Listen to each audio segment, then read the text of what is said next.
So here are the garden boxes that we're going to be building. We're going to be making 10 of these for our urban garden, Clementine. Try to make these as simple as possible with the least expensive amount of material and everything. Each bed takes 5 2x4, 8 foot long. The two side ones don't even get cut. They're exactly 8 foot. The end ones here and here, those are just cut in half. So there's minimal waste there. The legs are pretty simple. Let me see if I can turn off the sheet metal here so you can see the legs better. So the legs are just a chunk of 2x4 cut down. This is a ripped down chunk of 2x4, and then there's these corner strips here. And the legs are not like, the only attachment between the legs and the top as far as the wood goes is this little strip here. And we just brad nail those on to hold them temporarily, so you can, well, brad nail those on, which helps hold them. And it also it fills in the gaps on the sheet metal. So when the sheet metal comes in here, they have these wavy corrugated metal. So these filler strips fill in that corrugated area, so the dirt doesn't leak out the sides. So it's handy. It's nice because it allows you to like adjust the legs as you put them together. So like really the sheet metal is what holds this thing together. The sheet metal screwed all along the legs and the top, and they're pretty flimsy until you get the sheet metal in there, and then all of a sudden with the sheet metal screwed in, it's all good and solid. So these little strips allow you to move this leg around so that you can line it up with the sheet metal, and you're not fighting it or anything. And that's worked pretty well, so I'm pretty happy with this design. The first part is the 2x4 that we're going to rip down for that's the skinny part of the legs is the first cut, and we also get filler strips out of this piece. So you get the filler strips. So I also use those filler strips for bracing on the tops of the beds, just temporary bracing, so that they survive making it out to get it moved around the shop and stuff. They're strong once they go on the ground, but the frames aren't like, there's no cross bracing on them, so like they can get skewed out of square pretty easily. So we use those filler strips for the filler and the cross bracing, which you'll see here in a little bit.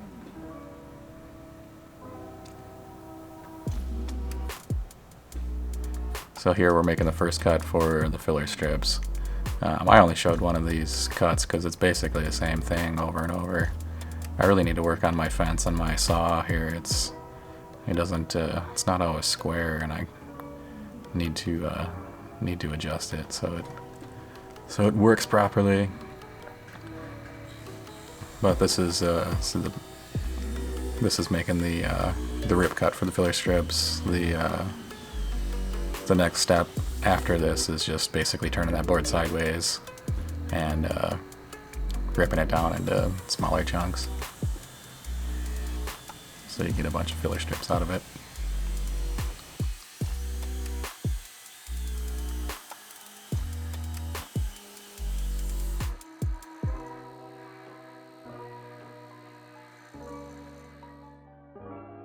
So lots of filler strips. We're making 10 beds. So there was a lot of ripping boards down. I contracted my dad to help with the sheet metal cutting. I did a few of them, but I was busy building the frames while he was doing the cuts on the sheet metal. He's a retired union sheet metal guy, so he knew what he was doing. So it was good to spend some time with him and get these sheets cut down. The sheets get The long ones just get that little strip cut off the end, and then the other ones basically get cut in half. There are little strips like those cut-offs are waste, but we plan on using those for, we're going to make small planters out of them, just turn them into a circle and put them on the ground. So there's all the sheet metal cut up and ready to go. Next we're going to do the ends of the bed. This is a really simple cut. Basically you're just taking 2x4, cut in half, so you can get through this pretty quick. I managed to cut them all in just a few minutes, as you can see.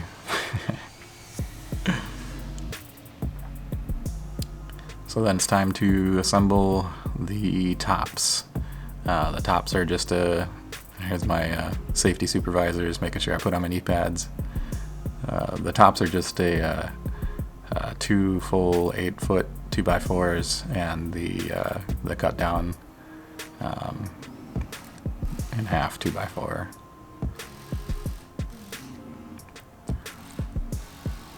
So it's pretty simple.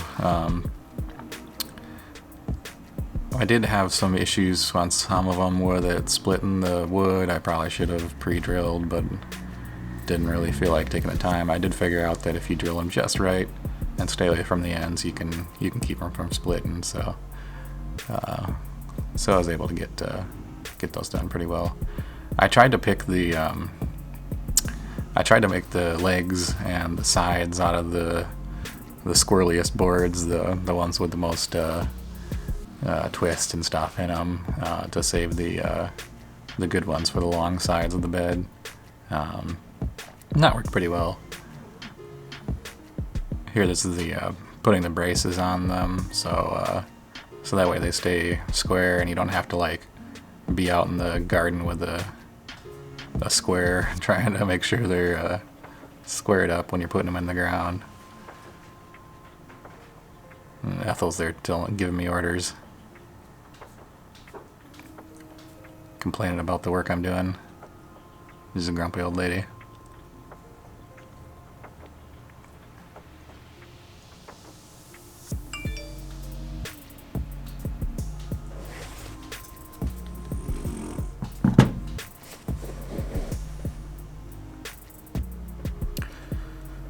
So we did a lot of had a lot of these legs to make. I had 40 of them to make, so I just took a couple of scraps and made a little fence on my table here to help me align up the two boards that need to be screwed together. This worked great. I did the first few by hand, and I was like, we gotta have a better way to do this. So that's all it is. It just lines up the back side and the top side, and you take the two boards and screw them together.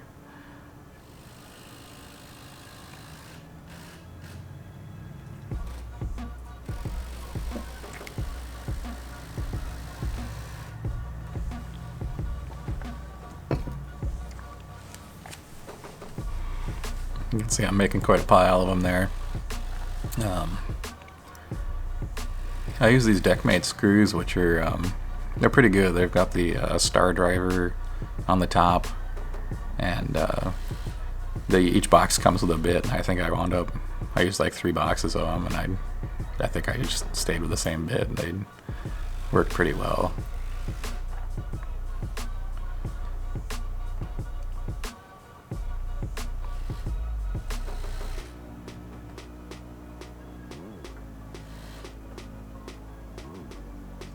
This took me a couple hours to do. There's just so many of them.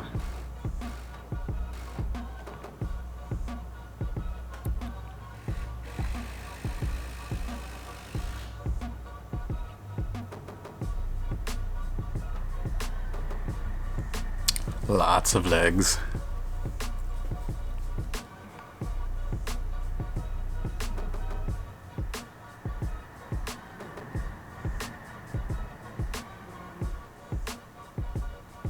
So then with that all done, we basically have all the prep work done, and it's just a matter of screwing it all together. You can see I've got the got the leg and the filler strip there, and this is all they're attached by. It's just some brad nails. And it's not like the top of the box is going to come off, because the top's screwed to the sheet metal, and then the legs are screwed to the sheet metal, so it all is pretty strong once it goes together.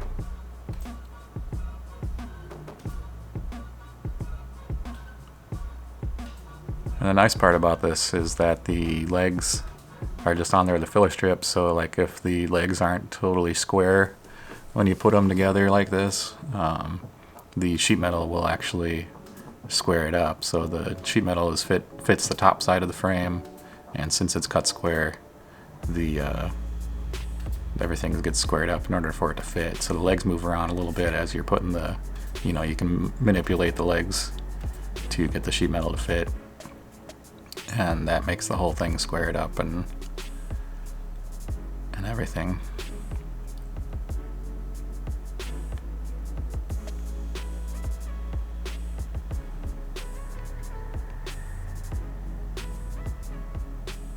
This goes together pretty quick once you have all the materials. Honestly, the legs are the thing that took the longest.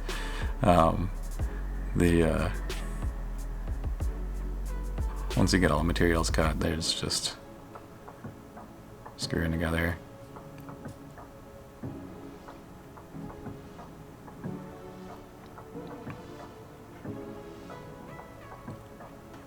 So I would just adjust the sheet metal so it was a little bit below the top of the box, so it doesn't stick up, like half an inch or so. And then I would start at the middle of the sheet and get that one situated, and then just kind of work towards the end. You don't want to start at the ends and work towards the middle, because you might wind up with a ripple in it or something. So you try and work it out that way to keep everything straight.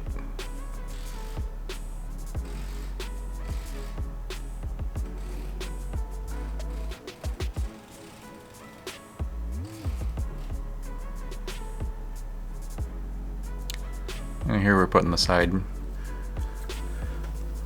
metal on. And here's an example of, like, see how that top leg isn't quite agreeing with things. So you can just pick it up and adjust it. This is a little tricky to do by yourself. Helps if you have somebody to hold the top while you're manipulating the bottom.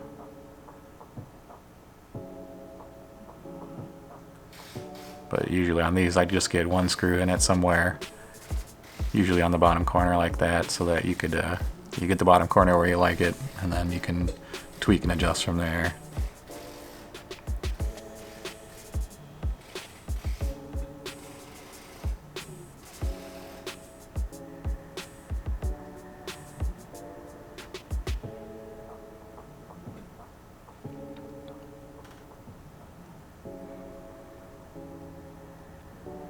And of course the same thing on this side. This one, apparently I decided to attach the top first. It kind of depends on which way it's skewed. Like if it wants to swing one way or another, it's easier to get the top or the bottom started, depending on which one's lining up better at the time. This particular frame was like the most twisted one I had. It was one of the last ones, and actually I'd forgotten to put the braces on this one, if you can notice that. I think I'll figure that out in a minute here.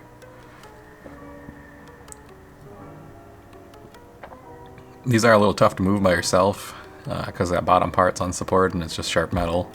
So yeah, there I figured out I forgot the braces and put them on.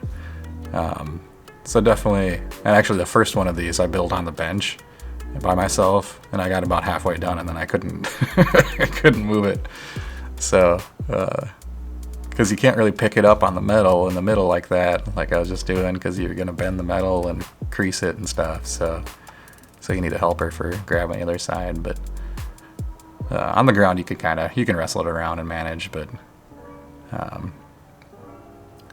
bench would be nice. But these are so big that they try and fall off the edge of the bench because they're just my bench is 4x8 foot and these are 4x8 foot, so it's a little difficult. But you can see how the sheet metal just drops in there and those little rail guides.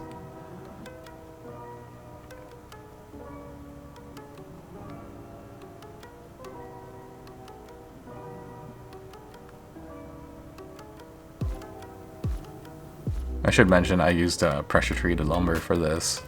I think it's a cedar tone something or other. So they look nice. They don't have that weird green look to them. It's the I think it's for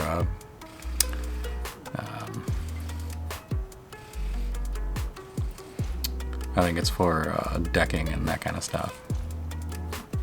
So they should last a while. And this is galvanized sheet metal, so I would think I'm hoping we get at least 10 years out of these boxes.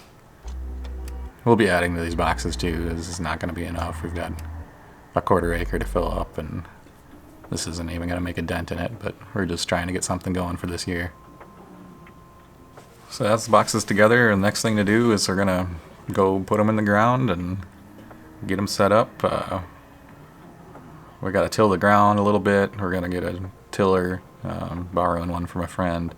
And my plan is to till like a 4x8 foot area or thereabouts, or maybe just the outline, maybe. I'm not sure. Because basically they just need to get buried a little bit. We don't need to like do anything much to the dirt. They're gonna, the bottom 4 inches of the sheet metal gets buried, and then everything goes back in. They're gonna put mulch on the bottom, a couple inches of mulch. We've got some pre-mixed compost dirt stuff that we're getting from a local supplier, and that's gonna come and fill up the rest. So I'm also working on a watering system. I'd like to put a bib hookup on each one of these boxes, so we can just lay a soaker hose in there and let them do their thing. I think anything you can do to, it's a cheap automation thing, right? Anything you can do to reduce your time spent on menial stuff like that. I mean, it's fun to go out and water stuff, but it's also, you get busy and you don't want stuff to die, and it'd be nice just to go turn on a valve and let them all water for a couple hours and turn it off. So I'm working on that today, pricing that out, seeing if that's doable in this first round. It would be easier to do now than before they're full of dirt, because I want the pipe to go up on the inside, but we'll see. But that's it for now. Thanks for watching, and we're going to be doing a whole lot of these kind of videos on building stuff for our Fifth Avenue compound, we call it. We're rehabbing a industrial, commercial type building to be a living workspace type situation, and are going to be doing various projects involving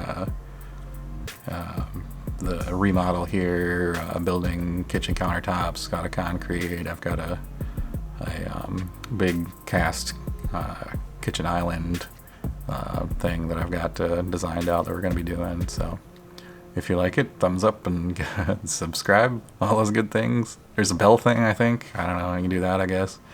Or not, whatever. So hope you liked it, and